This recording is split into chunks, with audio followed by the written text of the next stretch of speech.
اعوذ باللہ من الشیطان الرجیم بسم اللہ الرحمن الرحیم۔ السلام علیکم۔ آج ہم پڑھیں گے سورہ صاد۔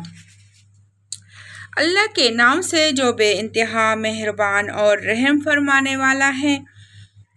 صاد، قسم ہے نصیحت برے قرآن کی، بلکہ یہی لوگ جنہوں نے ماننے سے انکار کیا ہے سخت تکبر اور ضد میں مبتلا ہیں۔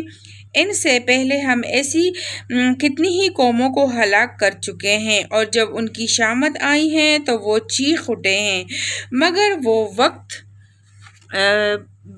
بیچنے کا نہیں ہوتا۔ ان لوگوں کو اس بات پر بڑا تعجب ہوا کہ ایک ڈرانے والا خود انہی میں سے آ گیا۔ منکرین حق کہنے لگے کہ یہ ساحر ہے، سخت جھوٹا ہے۔ کیا اس نے سارے خداؤں کی جگہ بس ایک ہی خدا بنا ڈالا؟ یہ تو بڑی عجیب بات ہے۔ اور سرداران قوم یہ کہتے ہوئے نکل گئے کہ چلو اور ڈٹے رہو اپنے معبودوں کی عبادت پر۔ یہ بات تو کسی اور ہی غرض سے کہی جا رہی ہے۔ یہ بات ہم نے زمانہ قریب کی ملت میں کسی سے نہیں سنی۔ یہ کچھ نہیں ہے مگر ایک من گڑت بات۔ کیا ہمارے درمیان بس یہی ایک شخص رہ گیا تھا جس پر اللہ کا ذکر نازل کر دیا گیا؟ اصل بات یہ ہے کہ یہ میرے ذکر پر شک کر رہے ہیں، اور یہ ساری باتیں اس لیے کر رہے ہیں کہ انہوں نے میرے عذاب کا مزہ چکھا نہیں ہے۔ کیا تیرے داتا اور غالب پروردگار کی رحمت کے خزانے ان کے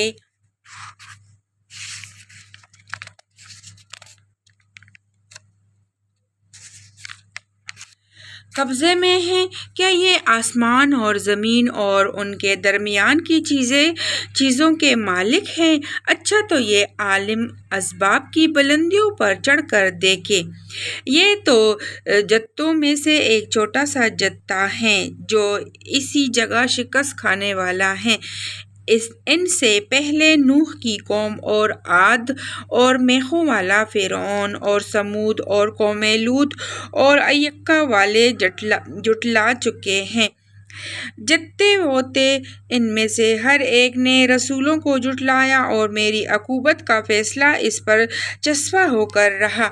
یہ لوگ بھی بس ایک دھماکے کے منتظر ہیں جس کے بعد کوئی دوسرا دھماکہ نہ ہوگا، اور یہ کہتے ہیں کہ ہمارے رب یوم الحساب سے پہلے ہی ہمارا حصہ ہمیں جلدی سے دے دے۔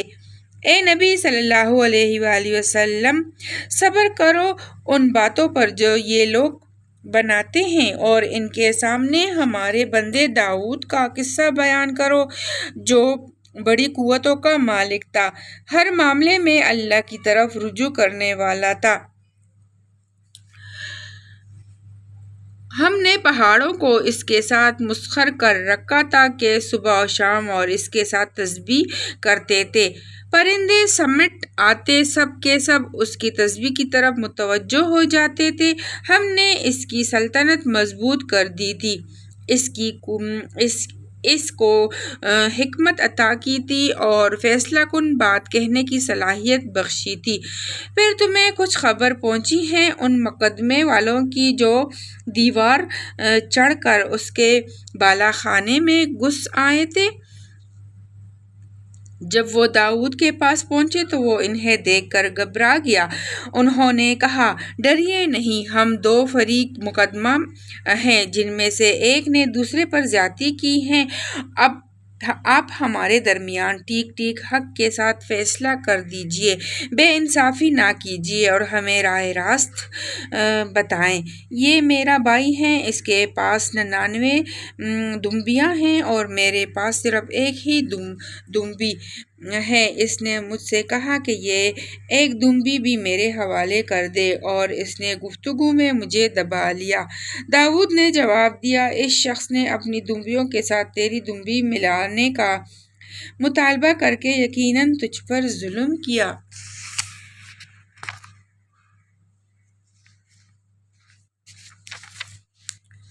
اور واقعہ یہ ہے کہ مل جل کر ساتھ رہنے والے لوگ اکثر ایک دوسرے پر زیادتیاں کرتے رہتے ہیں۔ بس وہی لوگ اس سے بچے ہوئے ہیں جو ایمان رکھتے اور عمل صالح کرتے ہیں، اور ایسے لوگ کم ہی ہیں۔ یہ بات کہتے کہتے داؤد سمجھ گیا کہ یہ تو ہم نے دراصل اس کی آزمائش کی ہے۔ چنانچہ اس نے اپنے رب سے معافی مانگی اور سجدے میں گر گیا اور رجوع کر لیا۔ تب ہم نے اس کا وہ قصور معاف کیا، اور یقیناً ہمارے اس کے لیے تقرب کا مقام اور بہتر انجام ہے۔ ہم نے اس سے کہا، اے داؤد، ہم نے تجھے زمین میں خلیفہ بنایا ہے، لہٰذا تو لوگوں کے درمیان حق کے ساتھ حکومت کر اور خواہش نفس کی پیروی نہ کر کہ وہ تجھے اللہ کی راہ سے بھٹکا دے گی۔ جو لوگ اللہ کی راہ سے بھٹکتے ہیں، یقیناً ان کے لیے سخت سزا ہے کہ وہ یوم الحساب کو بھول گئے۔ ہم نے اس آسمان اور زمین کو اور اس دنیا کو جو ان کے درمیان ہے فضول پیدا کر دیا ہے۔ یہ تو ان لوگوں کا گمان ہے جنہوں نے کفر کیا ہے، اور ایسے کافروں کے لیے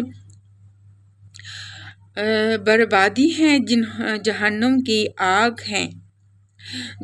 کی آگ سے۔ کیا ہم ان لوگوں کو جو ایمان لاتے اور نیک عمل کرتے ہیں اور ان کو جو زمین میں فساد کرنے والے ہیں یکساں کر دیں؟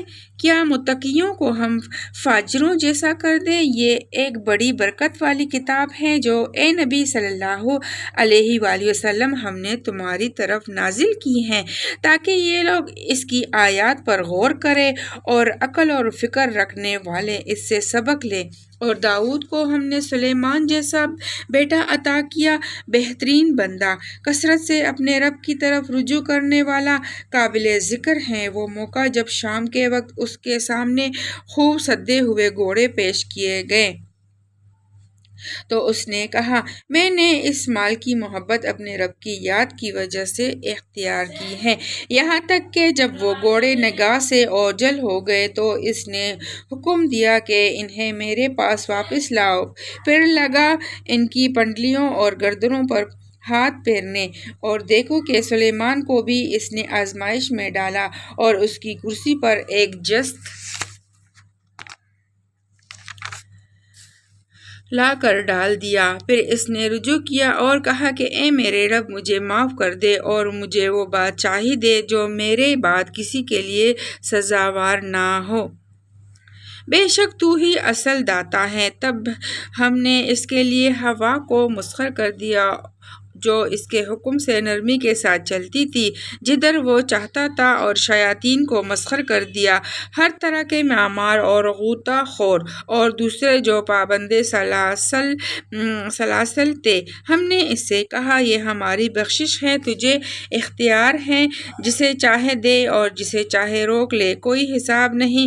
یقیناً اس کے لیے ہمارے ہاں تقرب کا مقام اور بہتر انجام ہے۔ اور ہمارے بندے ایوب کا ذکر کرو، جو اس نے اپنے رب کو پکارا کہ شیطان نے مجھے تکلیف اور عذاب میں ڈال دیا ہے۔ ہم نے اسے حکم دیا، اپنا پاؤں زمین پر مار، یہ ہے ٹھنڈا پانی نہانے کے لیے اور پینے کے لیے۔ ہم نے اسے اس کے اہل و عیال واپس دیے اور ان کے ساتھ اتنے ہی، اور اپنی طرف سے رحمت کے طور پر اور عقل و فکر رکھنے والوں کے لیے درس کے طور پر۔ اور ہم نے اس سے کہا، تنکوں کا ایک مٹھا لے اور اسے مار دے، اپنی قسم نہ توڑ۔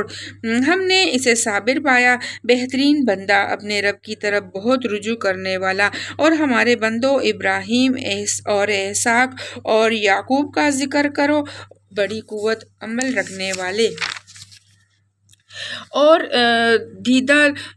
دیداور لوگ تھے۔ ہم نے ان کو ایک خالص صفت کی بنا پر برگزیدہ کیا تھا، اور وہ دار آخرت کی یاد تھی۔ یقیناً ہمارے ہاں ان کا شمار چنے ہوئے نیک اشخاص میں ہے۔ اور اسماعیل اور السی اور ذوالکفل کا ذکر کرو، یہ سب نیک لوگوں میں سے تھے۔ یہ ایک ذکر تھا۔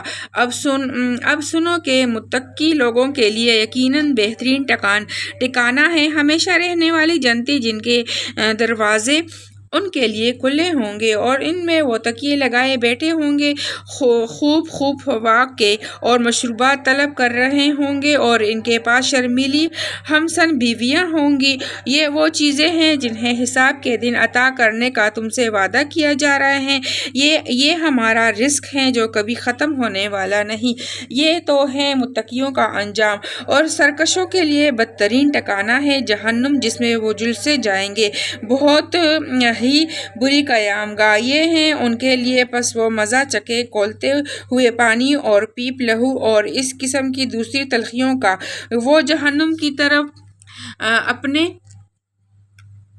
پیروں کو آتے دیکھ کر آپس میں کہیں گے پیروں کو آتے دیکھ کر آپس میں کہیں گے یہ ایک لشکر تمہارے پاس گھسا چلا آ رہا ہے، کوئی خوش آمدید ان کے لیے نہیں ہے، یہ آگ میں جھلسنے والے ہیں۔ وہ ان کو جواب دیں گے نہیں بلکہ تم ہی جھلسے جا رہے ہو، کوئی خیر مقدم تمہارے لیے نہیں، تم ہی تو یہ انجام ہمارے آگے لائے ہو، کیسی بری ہے یہ جائے قرار۔ پھر وہ کہیں گے اے ہمارے رب، جس نے ہمیں اس انجام کو پہنچانے کا بندوبست کیا اس کو دوزخ کا دوہرا عذاب دے۔ اور وہ آپس میں کہیں گے کیا بات ہے، ہم ان لوگوں کو کہیں نہیں دیکھتے جنہیں ہم دنیا میں برا سمجھتے تھے، ہم نے یوں ہی ان کا مذاق بنا لیا تھا، یا وہ کہیں نظروں سے اوجھل ہیں۔ بے شک یہ بات سچی ہے، اہل دوزخ میں یہی کچھ جھگڑے ہونے والے ہیں۔ اے نبی صلی اللہ علیہ وآلہ وسلم، ان سے کہو میں تو بس خبردار کر دینے والا ہوں، کوئی حقیقی معبود نہیں مگر اللہ جو یکتا ہے، سب پر غالب، آسمانوں اور زمین کا مالک اور ان ساری چیزوں کا مالک جو ان کے درمیان ہیں، زبردست اور درگزر کرنے والا۔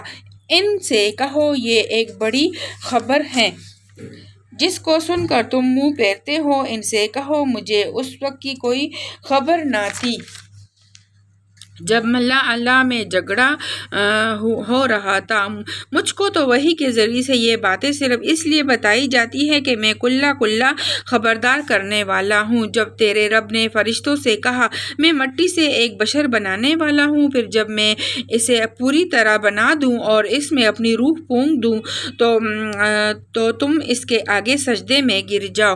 اس حکم کے مطابق فرشتے سب کے سب سجدے میں گر گئے، مگر ابلیس نے اپنی بڑائی کا گھمنڈ کیا اور وہ کافروں میں سے ہو گیا۔ رب نے فرمایا اے ابلیس، تجھے کیا چیز اس کو سجدہ کرنے سے منع ہوئی جسے میں نے اپنے دونوں ہاتھوں سے بنایا ہے؟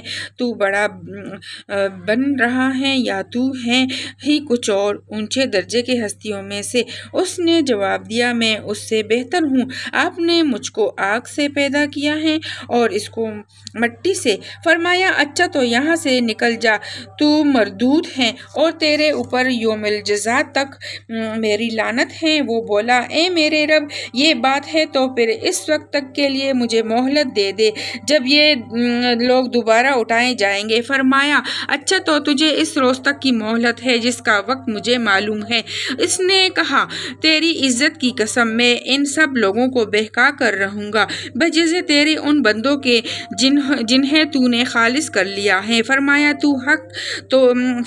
تو حق یہ ہے اور میں حق ہی کہا کرتا ہوں کہ میں جہنم کو تجھ سے اور ان سب لوگوں سے بھر دوں گا جو ان انسانوں میں سے تیری پیروی کریں گے۔